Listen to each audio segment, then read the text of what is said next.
les amis, bienvenue dans un nouvel épisode de la cave du Grand Natalou. Oui, je sais, je n'ai pas fait assez rapidement mes résumés sur Takeover. Je vais enlever mes lunettes, c'est mieux. Ouais. Takeover in the House. Et donc, on le fait maintenant. Et en même temps, je vous ferai les pronos pour Backlash qui se passe ce soir. Pourquoi j'ai attendu? C'était pour savoir si nous mettez pas un kick-off ou quelque chose entre temps pendant la diffusion avant de SmackDown. Donc, nous avons eu plusieurs matchs. Donc, le NXT Takeover In-House qui se passait à Winnipeg. Non, pas à Winnipeg. À Wynn Park, dans le côté de Orange, dans l'état de Floride. Donc, c'est un match qui a eu. Il y a eu que 6 matchs. Donc, on a eu des matchs. Donc, on en a eu. Alors, on a eu Finn Balor contre Damian Prince. Match simple. Finn Balor a gagné, donc je suis assez content de ça. Il y a eu une énorme hype à un moment où Damian Priest a essayé de faire une prise sur le tablier du ring, mais Finn Balor a contré, l'a jeté en l'air et lui a fait un châtiment en plein dos. Tombé, victoire de Finn Balor. Donc une belle victoire de Finn Balor qui était pour l'instant en NXT UK.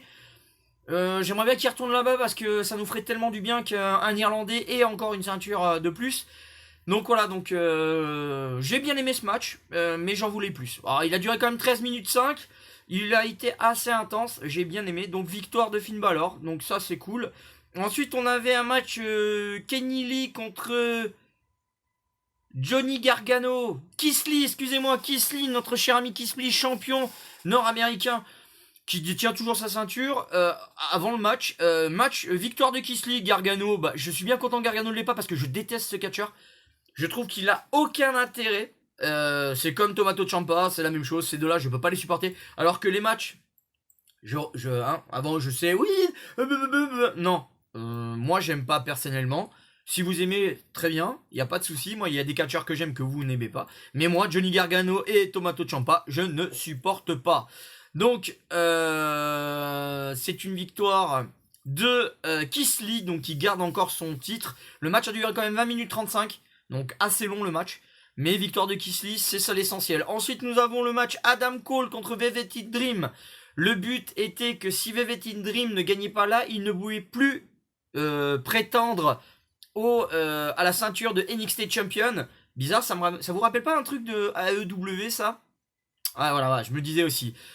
Donc, et c'est victoire de Adam Cole, et ça c'est cool parce que Indisputable Era continue à avoir le monopole du championnat NXT, en sachant que, aux dernières nouvelles, Adam Cole n'avait pas re-signé à la WWE. Peut-être qu'ils lui ont fait gagner le titre pour qu'il puisse continuer à signer chez eux. On ne sait pas, on en verra plus dans les semaines à venir. Ensuite, nous avons Karrion Kross, accompagné de Scarlett Bordeaux, très belle femme, contre Tommaso Ciampa.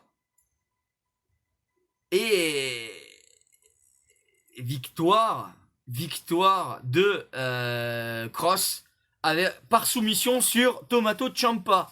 Match simple, il n'y avait pas d'enjeu, mais Kross arrive et frappe fort. Ensuite, nous avions un match par équipe qui était donc Mia Ying et Tenga Nox et Shotiro Black N contre Candice LeRae, Dakota Kai et Raquel Gonzalez. Et ça a été une victoire de l'équipe de Mia Yim. Donc victoire de ces 3 catcheuses. C'est très cool. Ça va être pas mal. On espère en voir plus. D'ailleurs, vous aurez d'autres infos quand je passerai sur Backlash tout à l'heure.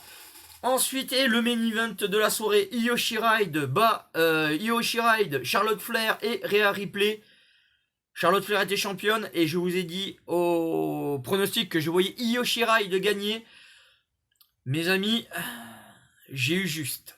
Io Shirai a gagné. Et ça, c'est fort. Donc Io Shirai, nouvelle championne NXT Woman, qui bat quand même Charlotte Flair, qui bat quand même Rhea Ripley en 17 minutes 35. C'est énorme, c'est bien. Ah oui, pour info, le match de Tommaso Ciampa a duré 6 minutes 10. Vite fait, quoi. C'est bien. Donc voilà, donc Takeover, NXT Takeover in the House a eu que 6 matchs, mais 6 matchs assez intéressants, j'en étais assez content. Si vous avez eu les matchs, n'hésitez pas à en le dire dans les commentaires pour qu'on puisse en parler tout à l'heure ou plus tard. N'hésitez pas, je serai toujours plaisir pour vous répondre. Donc, chose importante que vous avez oublié de vous dire, c'est que vous saviez que c'était Polyman qui était aux commandes de Raw au niveau de la créativité. Il s'est avéré que Polyman s'est fait virer. Oui, Polyman s'est fait virer et donc ce ne sera plus comment dire, ce ne sera plus Polyman qui s'occupe de la créativité au sein de Raw. Il paraît que ce serait la même personne qui s'occupe de SmackDown qui s'en occuperait, donc je ne me souviens plus du nom, et c'est pas très grave. Donc nous allons passer au Takeover. Non, nous allons passer à Backlash. Backlash qui se déroule donc ce soir de la nuit de dimanche, nuit de dimanche à dimanche à lundi. Donc comme d'habitude, ce sera donc il y aura plusieurs matchs qui seront en passe.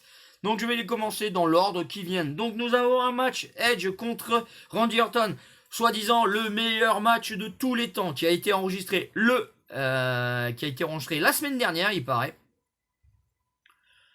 Et donc encore un match qui va pas m'intéresser du tout. Donc je vais dire une victoire de il y en a qui disent Randy Orton pour que ça fasse 1-1 et qu'on parte sur quelque chose. Moi je dirais plutôt une victoire de Edge, comme ça on est tranquille.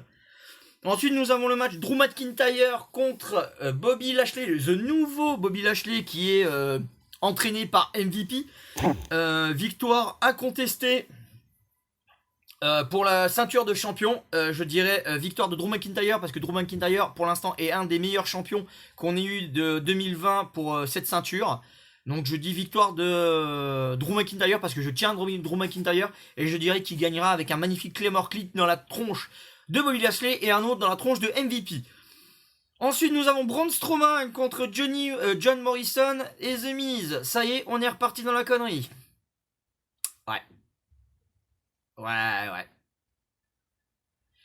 les gars, ils nous l'ont fait la dernière fois 3 contre 1, maintenant ils nous font 2 contre 1. Pour la ceinture, bien entendu, universelle, un match en handicap. Je dirais victoire de Braun Strowman parce qu'il y a encore, on a toujours en attente ce magnifique combat contre lui. Mais lui, je parle lui, pas Bray Wyatt, mais lui, on l'attend toujours, donc je pense qu'on va l'avoir bientôt. Donc je dirais une victoire de Braun Strowman pour qu'on ait enfin cet arc narratif sur The Fiend. Ensuite, nous avons le match où je suis le plus inquiet. Asuka, excusez-moi, Champion Woman contre Nia Jax. Ouais, vous avez entendu. Nia Jax. On se souvient ce qu'elle a fait à Kairi Sane. Elle est sur la corde sensible, elle est sur la sellette. Suivant ce qu'elle fait là, à mon avis, elle va se faire gicler. Donc je dirais victoire de Asuka, parce que Asuka, Nia Jax n'a toujours été bonne que contre 2 catcheuses, donc Asuka et Ronda Rousey. Je pense que le match va être très très très intéressant, donc je dirais une victoire de Asuka qui suit les conseils de Becky Lynch et qui continue à garder le titre pour que Becky Lynch le récupère quand elle revient. Donc voilà. Ensuite nous avons en 5e match, nous avons Jeff Hardy contre Sheamus. Comment vous dire, voilà quoi. Aux dernières nouvelles, Jeff Hardy a été arrêté parce qu'il aurait renversé Elias. De toute façon, tout le monde renversait Elias. En fait, on s'est rendu compte que ça a été Sheamus qui a fait le coup et que il a. Alors, Jeff Hardy il va en tôle parce qu'il soi-disant il a fait. Lui, il pique une bagnole, il renverse quelqu'un et puis c'est bon, il peut prendre ce détour. Donc pour moi, victoire de Jeff Hardy, mais voilà, Jeff Hardy, c'est plus le même Jeff Hardy que j'ai connu et ça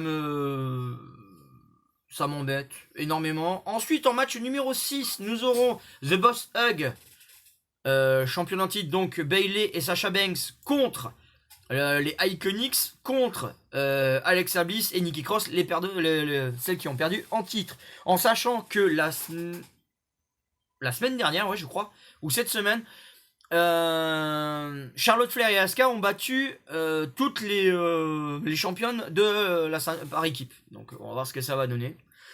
Mais bon, moi je dirais, bah, de toute façon, on s'est fait spoiler, donc on pense que ça va être Bayley et Sasha Banks qui vont gagner parce qu'elles vont après aller à NXT pour défendre leur ceinture contre deux catcheuses de la NXT.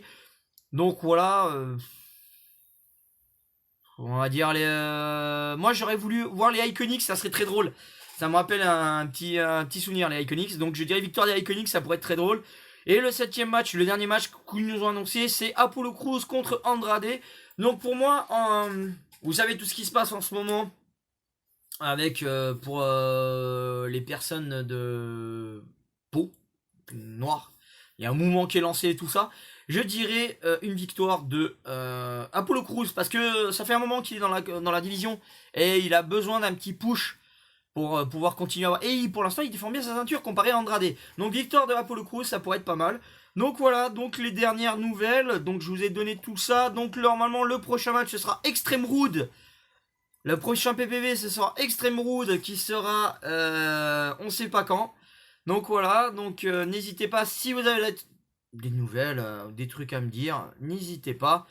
Mettez-les dans les commentaires. Ah oui, pour info, la ceinture par équipe de Raw n'est pas défendue. La ceinture de Raw de masculine de SmackDown n'est pas défendue. La finale du champion intercontinental a été jouée à SmackDown cette semaine. Pourquoi les a pas avoir mis? C'est un show 100% SmackDown. Donc on va voir ce que ça va donner. Donc j'espère que ça vous a plu. Si vous avez des questions, n'hésitez pas à me les poser. Ça sera avec grand plaisir que j'y répondrai. Sinon, portez-vous bien. On va savoir ce soir à quelle sauce on va être bouffé. Donc voilà, et surtout, vu le temps qu'il vous reste à être tranquille et bientôt les vacances, il vous reste plus que 3 choses à faire. 1, regarder mes vidéos. 2, me mettre des pouces bleus. Et 3, regarder du catch 24 heures sur 24, si vous avez le temps. Et regarder des vieux matchs, c'est là où vous allez vous faire votre propre opinion sur le catch moderne. Et pour moi, le meilleur restera encore un match. Tiens, je vais faire comme la semaine dernière, je vais vous dire encore un match que j'ai regardé il n'y a pas si longtemps que ça et que j'ai adoré. Au niveau technicité et au niveau public, ovation de public, ne restera d'autre que le match Finn Balor contre Tommaso Ciampa à l'époque où il avait la ceinture NXT. Le match a duré, était magnifique et en plus il était en Demon King et ça se jouait à Londres, donc il est arrivé habillé en Jack l'Éventreur. Voilà, donc je vous fais plein de bisous, prenez soin de vous, n'hésitez pas à mettre des commentaires, n'hésitez pas à mettre des pouces bleus, tout ça. Et si vous avez des questions ou des thèmes que vous voudrez que j'aborde dans les prochaines vidéos, n'hésitez pas à me le dire dans les commentaires. Voilà, salut, c'était Nat, prenez soin de vous et ciao, bye bye.